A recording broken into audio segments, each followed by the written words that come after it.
ট্রান্সকমের head অফিসে শুধু আমরা না, আমার চাচা এবং আমার আব্বার যে চাচাতো ভাই হচ্ছে আতিকুর রহমান, যিনি বললাম ফাইন্যান্স ডিরেক্টর, আমরা নাকি সবাই ওখানে বসে মিটিং করেছি এবং এই ডিসিশনটা আমার আব্বা দিয়েছে। আমার চাচা এই কাগজ দেখার সাথে সাথে রান টু পিবিআই, নিজে পিবিআই এর কাছে যে বলেছে। আমরা তো ছিলাম না এখানে, আমরা তো ছিলাম কুমিল্লাতে।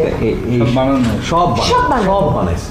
এবং আমার চাচা এটা দেখার সাথে সাথে পিবিআই তে ছুটে গিয়ে যে নিজে যে বলে আসছে, আমি এই কোনো মিটিং হয়নি, আমি এরকম কোনো মিটিং এ ছিলাম না, আমাকে নিয়ে কেন আবার এখানে মিথ্যা কথা বললাম?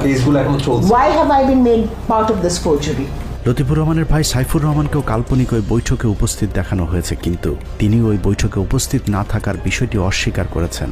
উল্টো তাকে উপস্থিত দেখিয়ে শেয়ার জালিয়াতি করায় তার ভাই লতিফুর রহমানের স্ত্রী এবং মেয়ে সিমিন রহমান এর বিরুদ্ধে শেয়ার কেলেঙ্কারির একটি মামলা করেছেন লতিফুর রহমানের ভাই সাইফুর রহমান, যে মামলাটি এখনো বিচারাধীন। মিটিংয়ে তো হয় না রে ভাই, আপনার নতুন করে বলতেছেন। আমার মিটিংয়ে থাকার প্রশ্ন উঠে না, মিটিংয়ে হয় না। তো ওই জায়গায় আমি এস্টাবলিশ করবো কেন মিটিং হচ্ছে? আমার সিগনেচার জালিয়াতি করছে, আমি জানি মিটিং হয়। 13 তারিখের রুমে তারাও কেউ ছিল না ঢাকায়। মিটিং যে করছে বলতেছে, যারা মিটিং করছে তাদের প্রুফ দিতে বললে তারা কোথায় ছিল? তো ওই কোভিডের ওই সময় মিটিং হয়নি, প্রশ্ন।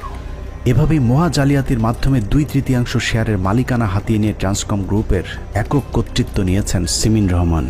অনুসন্ধানে ট্রান্সকমের প্রতিষ্ঠাতা লতিফুর রহমানের 100 কোটি টাকার এফডিআর ভেঙে পুরো টাকা তুলে নেওয়ার প্রমাণও মিলেছে। ন্যাশনাল হাউজিং ও ফাইন্যান্সের কর্মকর্তা জানান, লতিফুরের স্ত্রী নিজেকে নমিনি দাবি করে পুরো টাকাটা তাদের কাছ থেকে তুলে নিয়েছেন। তাদের ব্যাংকে লতিফুর রহমানের কিছু টাকা ছিল, 48 কোটি টাকা, টোটাল হয়তো 60 কোটি টাকার মতো ছিল। তো টাকাটা উঠায় নিছে কে আসলে আপনাদের ওখান থেকে? নমিনি উঠেছে, এগুলো আমার আইউকে জানাইছে। এটা সব ঢুকিস তো, এটা সব নমিনি তো ছিল শাহনাজ রহমান, না? হ্যাঁ, বানিয়েছে। নিজেকে নমিনি দাবি করলে অনুসন্ধানে জানা যায়, ন্যাশনাল হাউজিং এর তৎকালীন বোর্ড পরিচালক এবং ট্রান্সকম গ্রুপের নির্বাহী পরিচালক আব্দুল্লাহ আল মামুনের যোগ সাজসে অন্য ওয়ারিশদের বঞ্চিত করে পুরো টাকাটা তুলে নেন লতিফুর রহমানের স্ত্রী শাহনাজ রহমান। তবে খাতা কলমে শাহনাজ রহমান টাকা তুলেছেন বলা হলেও সেই টাকাও সিমিন রহমানের পকেটেই ঢুকেছে। ন্যাশনাল হাউজিং থেকে তুলে নেওয়া সেই টাকা দিয়ে শাহনাজ রহমান ট্রান্সকমের 18% শেয়ার কেনেন। পরবর্তীতে সেই শেয়ার সিমিন রহমানকে দান করে দেন তিনি। এভাবে মাকে কাজে লাগিয়ে ট্রান্সকমের বাকি শেয়ারগুলো হাতিয়ে নেন সিমিন রহমান। গুলশান 2-এর 83 নম্বর রোডের এই বাড়িটি দখলেও একই রকমের জালিয়াতির আশ্রয় নিয়েছে প্রতারক চক্র।